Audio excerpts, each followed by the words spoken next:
नमस्कार। आकाशवाणी से प्रस्तुत है समाचार प्रभात।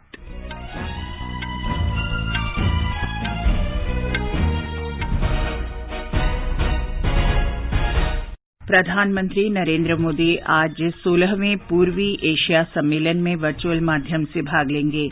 देशव्यापी कोविड टीकाकरण अभियान के अंतर्गत 1 अरब 3 करोड़ 48 लाख से अधिक टीके लगाए गए।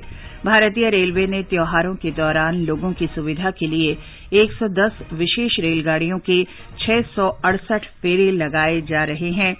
भारतीय सेना आज 75वां इन्फेंट्री दिवस मना रही है। भारतीय मूल की अनीता आनंद कनाडा की नई रक्षा मंत्री नियुक्त की गईं। अमेरिका ने संयुक्त राष्ट्र व्यवस्था में ताइवान की भागीदारी का समर्थन करने की अपील की। संयुक्त राष्ट्र ने धरती का तापमान लगभग 2.7 डिग्री सेल्सियस के खतरनाक स्तर तक बढ़ने की चेतावनी दी। और 2020 क्रिकेट विश्व कप में शारजाह में पाकिस्तान ने न्यूजीलैंड को 5 विकेट और दुबई में दक्षिण अफ्रीका ने वेस्टइंडीज को 8 विकेट से हराया। समाचार प्रभात में रवि कपूर के साथ मैं चंद्रिका जोशी। देश ने कोविड टीकाकरण अभियान के अंतर्गत 100 करोड़ टीके लगाने का लक्ष्य हासिल कर इतिहास रच किया है। इस महत्वपूर्ण कार्य में योगदान करने वाले चिकित्सकों, नर्सों और अन्य स्वास्थ्य कर्मियों का आकाशवाणी अभिनंदन करता है। इसके साथ ही हम आपको सतर्क भी करना चाहते हैं कि कोविड अभी समाप्त नहीं हुआ है। आप सभी से हमारी अपील है कि यथाशीघ्र दोनों टीके लगवाएं और अन्य लोगों को भी टीके लगवाने के लिए प्रेरित करें। त्योहारों के समय कृपया 3 आसान उपायों का पालन अवश्य करें। मास्क पहनें, 2 गज की सुरक्षित दूरी बनाए रखें, हाथ और चेहरा साफ रखें। कोविड से संबंधित कोई भी जानकारी और मार्गदर्शन के लिए राष्ट्रीय हेल्पलाइन नंबर 011-2397-8046 और 1075 पर संपर्क करें। देश के 75वें स्वतंत्रता दिवस समारोहों के उपलक्ष्य में आजादी का अमृत महोत्सव के अंतर्गत सरकार अनेक गतिविधियों का आयोजन कर रही है। इस अवसर को जन उत्सव के रूप में मनाते हुए आकाशवाणी समाचार ने स्वतंत्रता संग्राम और उसके गौरवशाली इतिहास पर विशेष प्रश्नोत्तरी कार्यक्रम शुरू किया है। प्रत्येक सोमवार और मंगलवार को समाचार प्रभात में प्रसारित होने वाला ये क्विज 15 अगस्त 2022 तक जारी रहेगा। भारतीय डाक विभाग अमृत महोत्सव क्विज में आकाशवाणी के साथ सहयोगी के रूप में शामिल है।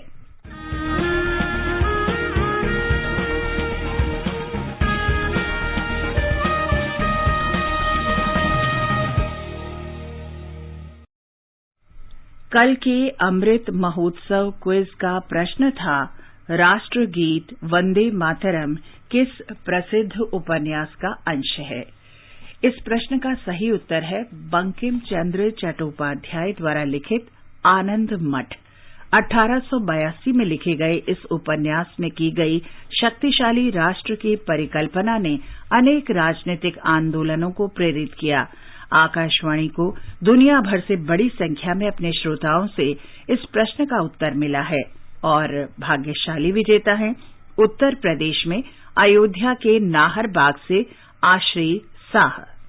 मैं आश्री शाह अयोध्या उत्तर प्रदेश की निवासी आजादी के अमृत महोत्सव प्रतियोगिता में चयन करने के लिए आकाशवाणी को बहुत धन्यवाद देती हूँ। अयोध्या के महान स्वतंत्रता सेनानी अशफाक उल्लाह खां को जिला कारागार फैजाबाद में रखने के बाद फांसी दी गई थी। ऐसे ही अयोध्या के कई स्वतंत्रता सेनानियों ने देश को आजादी दिलाने के लिए अपना योगदान दिया है। मैं नियमित रूप से आकाशवाणी समाचार सुनती हूँ। श्रोताओं के लिए अमृत महोत्सव क्विज का अगला प्रश्न सोमवार 1 नवंबर को प्रसारित किया जाएगा। आइए आकाशवाणी के अमृत महोत्सव क्विज के साथ आजादी के 75वें स्वाधीनता उत्सव में शामिल हों। और अब समाचार विस्तार से। प्रधानमंत्री नरेंद्र मोदी आज 16वें पूर्वी एशिया सम्मेलन में शामिल होंगे। इसका आयोजन वर्चुअल रूप में किया जा रहा है। पूर्वी एशिया सम्मेलन हिंद प्रशांत क्षेत्र में प्रमुख नेताओं का मंच है। 2005 में स्थापना के बाद से इस संगठन ने पूर्वी एशिया के सामरिक और भू राजनीतिक विकास में महत्वपूर्ण भूमिका निभाई है। 16वें पूर्वी एशिया शिखर सम्मेलन में शामिल नेता समुद्री सुरक्षा, आतंकवाद, कोविड-19 पर सहयोग सहित क्षेत्रीय और अंतर्राष्ट्रीय हितों और चिंताओं से जुड़े मुद्दों पर चर्चा करेंगे। मानसिक स्वास्थ्य, पर्यटन के माध्यम से आर्थिक सुधार और हरित रिकवरी पर घोषणा पत्र जारी किए जाएंगे, जिन्हें भारत ने सह प्रायोजित किया है। आसियान के 10 सदस्य देशों के अलावा पूर्वी एशिया शिखर सम्मेलन में भारत, चीन, जापान, दक्षिण कोरिया, ऑस्ट्रेलिया, न्यूजीलैंड, अमेरिका और रूस शामिल हैं। भारत पूर्वी एशिया शिखर सम्मेलन हिंद प्रशांत पर आसियान के दृष्टिकोण और हिंद प्रशांत महासागर पहल के बीच समन्वय कर क्षेत्र में व्यवहारिक सहयोग को आगे बढ़ाने के लिए एक महत्वपूर्ण मंच भी है। अनुपम मिश्र, आकाशवाणी समाचार, दिल्ली। प्रधानमंत्री नरेंद्र मोदी ब्रुनेई के सुल्तान के निमंत्रण पर कल 18वें आसियान भारत सम्मेलन में भी वर्चुअल माध्यम से हिस्सा लेंगे। इसमें आसियान देशों के राष्ट्राध्यक्ष और शासनाध्यक्ष हिस्सा लेंगे। 18वें आसियान भारत सम्मेलन में आसियान भारत की महत्वपूर्ण भागीदारी की स्थिति की समीक्षा की जाएगी और कोविड-19 तथा स्वास्थ्य, व्यापार और वाणिज्य, संपर्क और शिक्षा तथा संस्कृति सहित महत्वपूर्ण क्षेत्रों में प्रगति की समीक्षा की जाएगी। स्वास्थ्य मंत्री मनसुख मांडविया ने कहा है कि प्रधानमंत्री आयुष्मान भारत स्वास्थ्य अवसंरचना मिशन से भविष्य में वैश्विक महामारी जैसी स्थिति से निपटने में मदद मिलेगी। श्री मांडविया ने कहा कि कोविड ने देश में स्वास्थ्य बुनियादी ढांचे में सुधार का अवसर दिया है और सरकार ने 64,000 करोड़ रुपए के निवेश के साथ प्रधानमंत्री आयुष्मान भारत स्वास्थ्य अवसंरचना मिशन शुरू किया है। कोविड क्राइसिस ने हमें शॉर्ट एनालिसिस करने के लिए अवसर दिया। भविष्य में कोई भी पैंडेमिक आए तो हम उसका सामना कर सके, इसलिए Ayushman Bharat health infrastructure mission जन्म हुआ है। 64,000 करोड़ रुपीस इस योजना पर खर्च किया जाएगा और उसमें टारगेट सेक्टर है ब्लॉक, डिस्ट्रिक्ट और नेशनल। सभी लेवल पर अच्छी लेबोरेटरी हो, और डायग्नोसिस डिस्ट्रिक्ट लेवल पर हो और जहां ऑल टाइप ऑफ रिपोर्ट मिल सके उसकी फैसिलिटी हो। एक इतनी महत्वपूर्ण योजना है। देशव्यापी कोविड टीकाकरण अभियान के अंतर्गत अब तक 1 अरब 3 करोड़ 48 लाख से अधिक टीके लगाए जा चुके हैं। 72 करोड़ 13 लाख से अधिक लोगों को पहला टीका, जबकि 31 करोड़ 35 लाख से अधिक लोगों को दोनों टीके लगाए जा चुके हैं। केंद्रीय स्वास्थ्य मंत्रालय ने बताया कि कल 51,56,000 से अधिक टीके लगाए गए। संक्रमण से स्वस्थ होने की दर 98.19% हो गई है। तमिलनाडु में कल 1,090 लोगों में कोरोना संक्रमण की पुष्टि हुई। कल 1,326 रोगी स्वस्थ हुए। राज्य में पिछले 24 घंटे में कुल 15 रोगियों की मृत्यु हुई। 12,540 कोविड रोगियों का उपचार चल रहा है। कोविड संबंधी राष्ट्रीय हेल्पलाइन नंबर हमारी वेबसाइट newzoneair.gov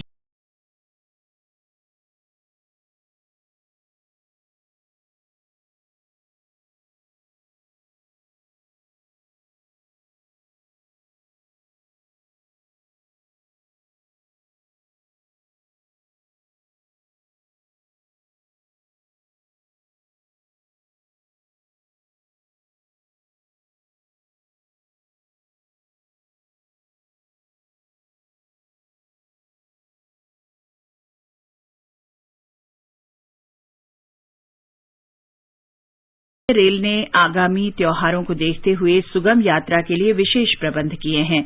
रेलवे ने इस वर्ष दुर्गा पूजा से छठ पूजा के बीच 110 विशेष रेलगाड़ियों के 668 फेरे चलाए हैं। रेल मंत्रालय ने कहा है कि त्योहारों में यात्रियों की सुविधा के लिए सामान्य रेलगाड़ियों में डिब्बों की संख्या भी बढ़ाई गई है। आकाशवाणी से विशेष बातचीत में रेल राज्य मंत्री राव साहब दानवे ने बताया, रेलवे ने त्योहारों को देखते हुए अतिरिक्त ट्रेनें चला रही है। देश में अलग अलग हिस्सों से ये ट्रेनें चल रही है। उत्तर से लेकर दक्षिण के राज्यों से तमाम ये ट्रेनें चल रही है। जरूरत पड़ने पर और ट्रेनें हम चला सकते हैं। लगातार हम इसके मॉनिटरिंग कर रहे हैं। सभी डीआरएम को अतिरिक्त ट्रेनें चलाने के लिए निर्देश दिए गए हैं। रेलवे बोर्ड इस पर नजर रखी हुई है। अगर कोई दिक्कत है तो हम और ट्रेन बढ़ा सकते हैं। उत्तर प्रदेश सरकार ने कोविड दिशा निर्देशों के उल्लंघन से संबंधित मुकदमे वापस लेने का फैसला किया है। इलाहाबाद उच्च न्यायालय के 8 अक्टूबर के आदेश के अनुरूप ये फैसला किया गया है। हमारे संवाददाता ने बताया कि इससे लगभग 3 लाख लोगों को राहत मिलेगी। राज्य सरकार ने कल इस आशय का एक आदेश जारी किया जिसके मुताबिक आम लोगों द्वारा कोविड और लॉकडाउन से जुड़े दिशा निर्देशों के उल्लंघन से संबंधित लगभग 3 लाख से अधिक मुकदमों को वापस लेने का फैसला किया गया है। इस आदेश के मुताबिक आपदा प्रबंधन कानून, महामारी कानून सहित कई अन्य धाराओं में दर्ज ऐसे मामले जिनमें अधिकतम 2 वर्ष तक की सजा का प्रावधान हो, उन्हें वापस लिया जाएगा। आदेश के मुताबिक ये फैसला हाल ही में प्रदेश में कोविड संक्रमण में आई गिरावट को देखते हुए लिया गया है। लगभग 25 करोड़ की आबादी वाले प्रदेश में कल कोविड संक्रमण के महज 5 मामले सामने आए हैं। वहीं राज्य में सक्रिय कोविड मामलों की कुल संख्या भी 100 से कम है। राज्य सरकार ने आवागमन और दूसरी गतिविधियों से जुड़े तमाम प्रतिबंध समाप्त कर दिए हैं। सुशील चंद्र तिवारी, आकाशवाणी समाचार, लखनऊ। मध्य प्रदेश में विधानसभा की 3 और लोकसभा की 1 सीट पर उपचुनाव के लिए प्रचार चरम पर है। मतदान 30 अक्टूबर को होगा और वोटों की गिनती 2 नवंबर को की जाएगी। चुनावों में मुख्य मुकाबला सत्तारूढ़ भारतीय जनता पार्टी और कांग्रेस के बीच है। प्रशासन भी इन चुनावों के महत्व को देखते हुए पूरी तैयारी में जुटा है। खंडवा कलेक्टर अनय द्विवेदी ने आकाशवाणी को बताया कि निष्पक्ष और शांतिपूर्ण मतदान के लिए सभी इंतजाम किए जा रहे हैं। मतदान की समस्त तैयारी है वो पूरी कर ली गई है और स्वतंत्र, निष्पक्ष और निर्भीक रूप से मतदान हो और निर्वाचन आयोग के समस्त निर्देशों का पालन करते हुए सभी मतदाताओं से यह आग्रह है कि वो अपने मताधिकार का प्रयोग करें। कांग्रेस उन चुनावों को राज्य में 2023 में होने वाले विधानसभा चुनाव का सेमीफाइनल मान रही है, जबकि भाजपा उपचुनाव के नतीजों को शिवराज सरकार के कामकाज पर जनता की मोहर के रूप में देखेगी। दोनों ही पार्टियों ने प्रचार में अपनी पूरी ताकत झोंक दी है। भाजपा की ओर से प्रादेशिक नेताओं के साथ साथ केंद्रीय मंत्रियों नरेंद्र सिंह तोमर, प्रहलाद सिंह पटेल, ज्योतिरादित्य सिंधिया भी प्रचार मैदान में है। वहीं कांग्रेस पूर्व मुख्यमंत्री कमलनाथ, दिग्विजय सिंह, पूर्व केंद्रीय मंत्री अरुण यादव और सचिन पायलट जैसे नेताओं के सहारे जनता के बीच जा रही है। संजीव शर्मा, आकाशवाणी समाचार, भोपाल। भारतीय सेना आज 75वां इन्फेंट्री दिवस मना रही है। कश्मीर घाटी में 27 अक्टूबर 1947 को भारतीय क्षेत्र में पहले पाकिस्तानी हमले को भारतीय सेना ने नाकाम कर दिया था। इसी की स्मृति में ये दिवस मनाया जाता है। सिख रेजिमेंट की पहली बटालियन के सैनिकों ने इस जीत को अंजाम दिया था। इन्फेंट्री के महानिदेशक लेफ्टिनेंट जनरल A.K. सामंतारा ने आकाशवाणी से बातचीत में इन्फेंट्री के सैनिकों को बधाई दी है। In response to the threat posed to the sovereignty and territorial integrity of our nation, on this day in 1947, the leading elements of the Indian Army from 1st Battalion of the Sikh Regiment air landed at Srinagar and fought the raiders gallantly. The gallant action of these valiant infantry soldiers reversed the tide of the battle and contributed significantly towards restoring status of the state as an integral part of independent India. And infantry rejoices thwarting the inimical actions of adversaries by being poised, trained and motivated at all times. Braving the impossible is the second nature of an infantryman. Bharat और Britain के बीच तीनों सेनाओं का अभ्यास कोंकण शक्ति 2021 अरब सागर में चल रहा है। 24 अक्टूबर से शुरू हुआ ये अभ्यास आज शाम समाप्त होगा। इस अभ्यास का उद्देश्य एक दूसरे के अनुभवों से लाभ उठाना और दोनों देशों के बीच जारी तकनीकी सहयोग बढ़ाना है। आगे बढ़ने से पहले एक नजर मुख्य समाचारों पर। प्रधानमंत्री नरेंद्र मोदी आज 16वें पूर्वी एशिया सम्मेलन में वर्चुअल माध्यम से भाग लेंगे। देशव्यापी कोविड टीकाकरण अभियान के अंतर्गत 1 अरब 3 करोड़ 48 लाख से अधिक टीके लगाए गए। भारतीय रेलवे त्योहारों के दौरान लोगों की सुविधा के लिए 110 विशेष रेलगाड़ियों के 668 फेरे लगा रही है। भारतीय सेना आज 75वां इन्फेंट्री दिवस मना रही है। भारतीय मूल की अनीता आनंद कनाडा की नई रक्षा मंत्री नियुक्त की गईं। अमेरिका ने संयुक्त राष्ट्र व्यवस्था में ताइवान की भागीदारी का समर्थन करने की अपील की। संयुक्त राष्ट्र ने धरती का तापमान लगभग 2.7 डिग्री सेल्सियस के खतरनाक स्तर तक बढ़ने की चेतावनी दी। T20 क्रिकेट विश्व कप में शारजाह में पाकिस्तान ने न्यूजीलैंड को 5 विकेट और दुबई में दक्षिण अफ्रीका ने वेस्टइंडीज को 8 विकेट से हराया। भारतीय मूल की अनीता आनंद को कनाडा की नई रक्षा मंत्री नियुक्त किया गया है। वे कनाडा की भारतीय मूल की नागरिक हरजीत सज्जन की जगह लेंगी। प्रधानमंत्री जस्टिन ट्रूडो ने नए मंत्रिमंडल की घोषणा कर दी है। सज्जन को अंतर्राष्ट्रीय मामलों का मंत्री बनाया गया है। भारतीय कमल खेड़ा ने वरिष्ठ नागरिकों के लिए मंत्री के रूप में शपथ ली, जिससे ट्रूडो कैबिनेट में अब भारतीय कनाडाई महिला मंत्रियों की संख्या 3 हो गई है। अमरीकी विदेश मंत्री एंटनी ब्लिंकन ने विश्व के देशों से संयुक्त राष्ट्र में ताइवान की सार्थक भागीदारी का समर्थन करने का आह्वान किया है। श्री ब्लिंकन का ये बयान ऐसे समय आया है जब चीन ताइवान की अंतर्राष्ट्रीय भागीदारी को सीमित करने के लगातार प्रयास कर रहा है। संयुक्त राष्ट्र की रिपोर्ट के अनुसार विभिन्न राष्ट्रों के संकल्पबद्ध योगदान और अन्य देशों की प्रतिबद्धताओं के बावजूद धरती के तापमान में पूर्व औद्योगिक स्तर की तुलना में 2.7 डिग्री सेल्सियस की खतरनाक वृद्धि होने जा रही है। संयुक्त राष्ट्र महासचिव एंटोनियो गुतेरेस ने पर्यावरण कार्यक्रम की उत्सर्जन अंतराल रिपोर्ट जारी की। 2020 क्रिकेट विश्व कप में पाकिस्तान ने न्यूजीलैंड को 5 विकेट से हरा दिया है। उधर दुबई में दक्षिण अफ्रीका ने वेस्टइंडीज को 8 विकेट से हराया। अबू धाबी में आज दोपहर 3:30 बजे इंग्लैंड का सामना बांग्लादेश से और शाम 7:30 बजे स्कॉटलैंड का मैच नामीबिया से होगा। आजादी का अमृत महोत्सव के अंतर्गत आइए अब सुनते हैं आकाशवाणी की विशेष प्रस्तुति आजादी का सफर। आजादी का अमृत महोत्सव।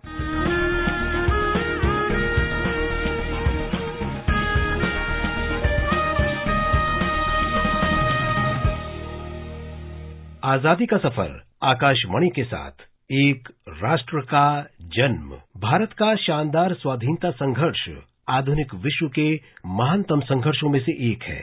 आकाशवाणी आपके लिए रोजाना ला रही है इस शानदार संघर्ष की झलक।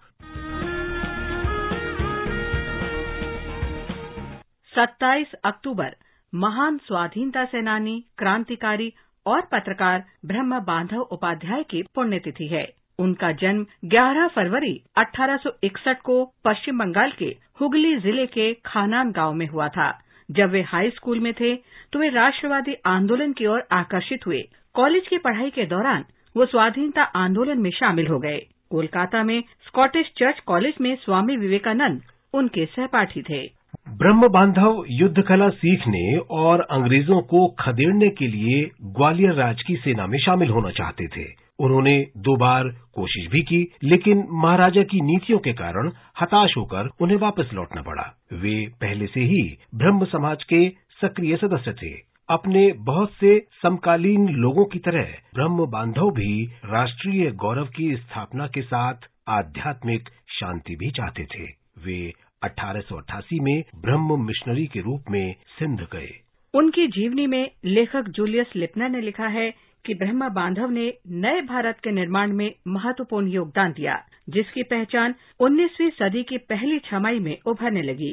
ब्रह्म बांधव रविन्द्रनाथ टैगोर और विवेकानंद के मित्र थे।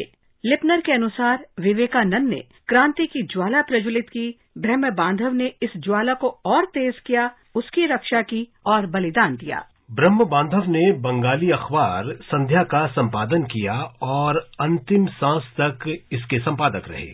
उन्होंने संध्या और बंगला साप्ताहिक युगांतर के माध्यम से स्वराज और स्वदेशी आंदोलन को लोकप्रिय बनाया। उन्होंने ब्रिटिश उपनिवेशवाद और यूरोपीय सांस्कृतिक आधिपत्य के खिलाफ सोफिया में अंग्रेजी भाषा में भी लेख लिखे। 10 सितंबर 1907 को ब्रह्म बांधव को गिरफ्तार कर लिया गया और राजद्रोह के आरोप में मुकदमा चलाया गया। ब्रह्म बांधव ने अदालत में अपने बचाव से मना कर दिया। इसके बाद 23 सितंबर 1907 को बैरिस्टर चितरंजन दास के माध्यम से अदालत में उनका बयान जमा कराया गया।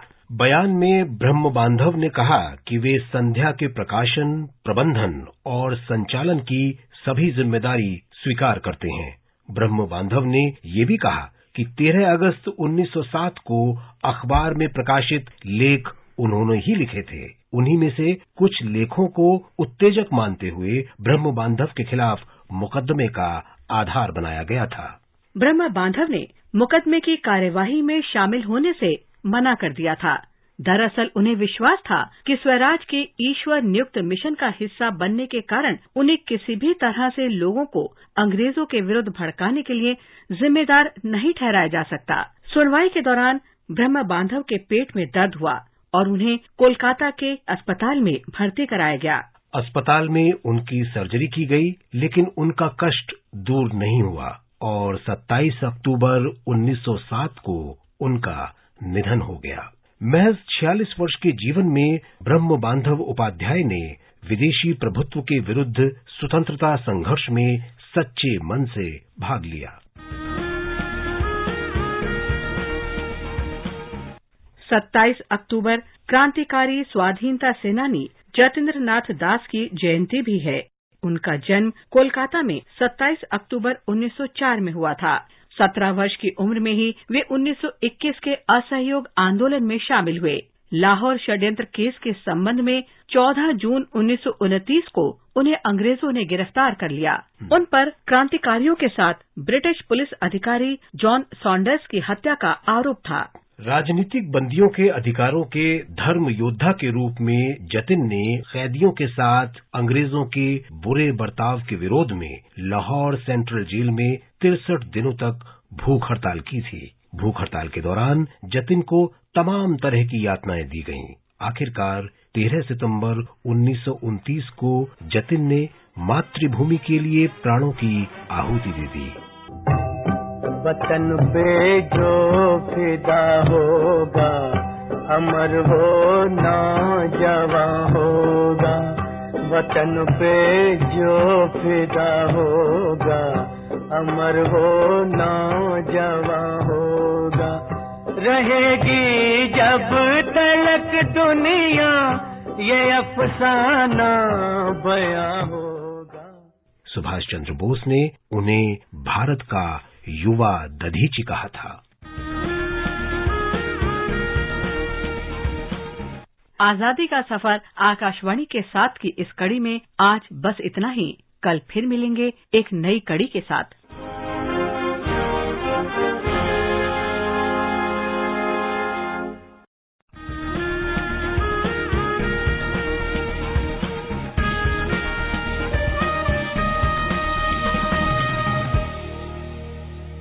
स्वाधीनता संग्राम के वे निशान जो साक्षी हैं हमारे सेनानियों के संघर्ष और बलिदान के। आकाशवाणी समाचार ला रहा है विशेष श्रृंखला निशान। हर बुधवार को शाम 4:45 पर कार्यक्रम परिक्रमा में FM गोल्ड 100.1 मेगाहर्ट्ज पर।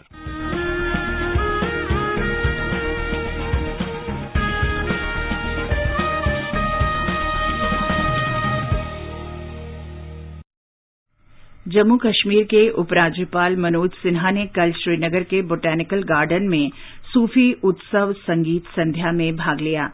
आजादी का अमृत महोत्सव के अंतर्गत जम्मू कश्मीर पर्यटन विभाग ने सूफी संगीत संध्या का आयोजन किया था। इस अवसर पर उपराज्यपाल ने कहा कि जम्मू कश्मीर समृद्ध सांस्कृतिक धरोहर, कला और साहित्य तथा ऋषि और सूफी संतों के दिव्य ज्ञान की भूमि है। उन्होंने कहा कि इस विरासत को पूरे विश्व से साझा किया जाना चाहिए। उपराज्यपाल ने कहा कि केंद्र शासित प्रदेश प्रशासन सूफी और ऋषि तथा संतों के प्रेम, शांति और सांप्रदायिक सद्भाव के संदेश को बढ़ावा देने के लिए प्रतिबद्ध है। संगीत संध्या में सूफी संगीत परंपरा के जाने माने कलाकारों ने भाग लिया। और अब एक नजर आज के मौसम पर। दिल्ली और मुंबई में आसमान साफ रहेगा। चेन्नई और कोलकाता में बारिश की संभावना है। इन महानगरों में तापमान 16 से 34 डिग्री सेल्सियस के बीच रहेगा। जम्मू कश्मीर, गिलगित, लेह और मुजफ्फराबाद में आसमान साफ रहेगा। गिलगित में तापमान 5 से 24 डिग्री सेल्सियस और मुजफ्फराबाद में 9 से 29 डिग्री सेल्सियस के बीच रहने का अनुमान है, जबकि लेह में न्यूनतम तापमान 0 से 2 डिग्री नीचे और अधिकतम 12 डिग्री सेल्सियस के आसपास रहेगा। गुवाहाटी, आइजॉल, इम्फाल, शिलांग, कोहिमा, ईटानगर, अगरतला और गैंगटॉक में आंशिक रूप से बादल रहेंगे। तापमान 11 से 31 डिग्री सेल्सियस के बीच रहने के आसार हैं। ये समाचार हमारी वेबसाइट newsonair.gov.in/hindi पर भी उपलब्ध हैं। और रवि, अब बताएं आज के समाचार पत्रों में क्या विशेष है। चंद्रिका, लोगों को सस्ता और बेहतर इलाज उपलब्ध कराने की सरकार की प्रतिबद्धता पर विस्तार से जानकारी लोक सत्य के पहले पन्ने पर दी गई है। लिखा है, योजनाओं का उद्देश्य आम लोगों के जीवन को सुगम बनाना। लगभग सभी अखबारों ने दोपहिया वाहनों पर 4 साल तक के बच्चों को बैठाने पर गति सीमा 40 किलोमीटर प्रति घंटे से अधिक न हो, इस उद्देश्य के सुरक्षा उपाय के प्रस्ताव को सुर्खियों में दिया है। राष्ट्रीय सहारा के शब्द हैं, दोपहिया पर बच्चा तो स्पीड लिमिट 40। हिंदुस्तान और नवभारत टाइम्स ने सुप्रीम कोर्ट के खीरी हिंसा मामले में उठाए गए इस सवाल को प्रमुखता दी है कि रैली में हजारों किसान थे तो चश्मदीद गवाह केवल 23 क्यों। नेवी कमांडर समेत 5 को सूचना लीक करने पर गिरफ्तार किए जाने पर भी अखबारों की नजर है। सरकारी नौकरियों में पदोन्नति देने में आरक्षण देने के मामले में सुनवाई पूरी हुई। सुप्रीम कोर्ट ने फैसला सुरक्षित रखा। ये खबर राजस्थान पत्रिका, अमर उजाला और दैनिक ट्रिब्यून के पहले पन्ने पर है। राष्ट्रीय सहारा की खबर है, केंद्र सरकार ने सीबीआई के 5 अधिकारियों को नियम 56J के अंतर्गत सेवानिवृत्त किया। कोविड की देश में स्थिति पर चर्चा करते हुए दैनिक भास्कर ने लिखा है, ब्रिटेन में बच्चों का टीकाकरण धीमा ही वहां नई लहर की बड़ी वजह है।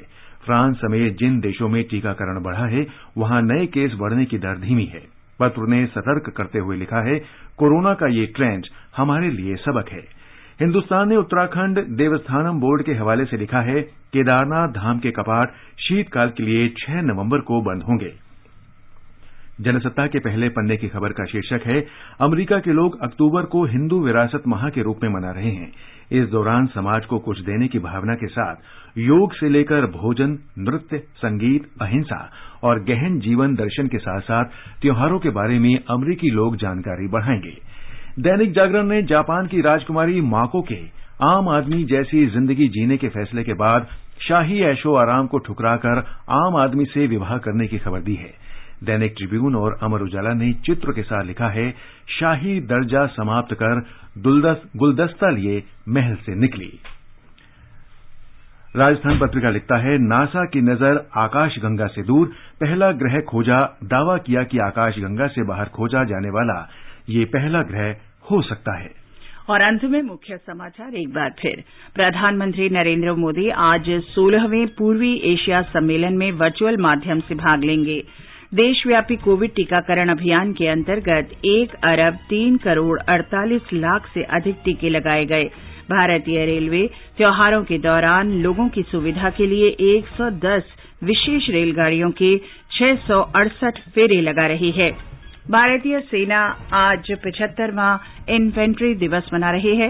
भारतीय मूल की अनीता आनंद कनाडा की नई रक्षा मंत्री नियुक्त की गई। अमेरिका ने संयुक्त राष्ट्र व्यवस्था में ताइवान की भागीदारी का समर्थन करने की अपील की।